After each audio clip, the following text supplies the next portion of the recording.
Hi everyone, it's Kim Smith with Smith's Country Gardens, and today I wanted to talk to you about watering your plants. We've been getting a lot of questions over the past several days, a couple of weeks, as to how much should you really be watering.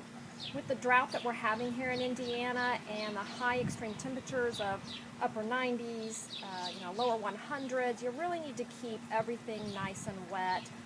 You really shouldn't have any problem keeping things going as long as you can keep them, pretty moist. So I'm going to give you an idea of how much we water our plants. Today, this is mid-July, and everything that we have is still really hanging in there due to, really keeping a lot of water on them. So I'm going to give you an idea of how we're doing it here at our home. So what I have here, the pitcher that we use is a half-gallon size. And I have a palm tree, a really large palm tree behind me. I've got them kind of scattered throughout this whole area.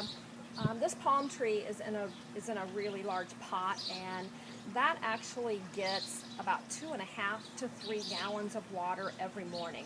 Now I don't water that again in the afternoon because it's hardier, and it's also getting afternoon shade.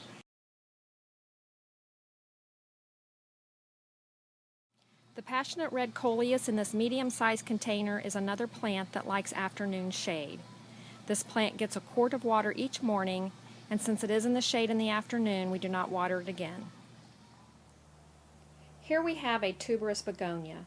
This type of plant does not like a lot of water. We give this small to medium-sized container 2 cups of water each morning.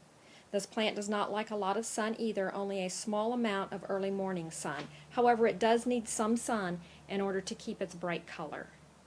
We keep our herbs here on the patio in 2 medium-sized containers. Each container gets a half a gallon of water every morning, and depending on the intense sun in the afternoon, they may get another half a gallon in the afternoon.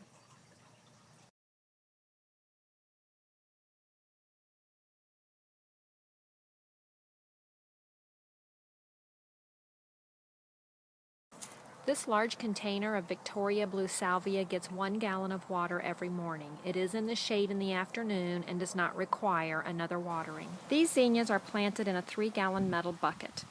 They get a gallon of water in the morning, and even though they're in the shade in the afternoon, during this extreme heat, they are requiring another gallon in the afternoon. Our 16-inch hanging baskets lined with coconut grass get a half a gallon to a gallon of water each morning. They are in the shade in the afternoon, so there's no need to water them again.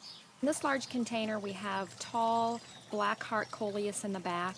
We have some raspberry angelonia, which is tall summer snapdragon, along the side, and down hanging off the edge there is some white bacopa. This container is pretty large, so it's getting between a half a gallon to a gallon of water every morning, and sometimes another half a gallon in the afternoon. This white scaevola planted in this urn is extra large, so it gets a gallon and a half to 2 gallons of water every morning.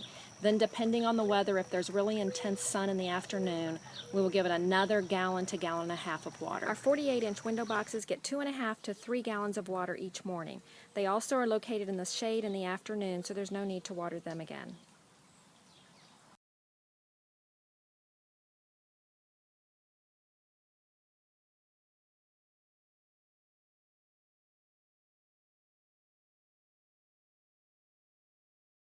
Well, I hope that helps by giving you an idea of how much we water things here at our own home. There's a lot of other things to take into consideration, though, when watering your plants. For more information on watering and other gardening tips, visit our website at smithscountrygardens.com.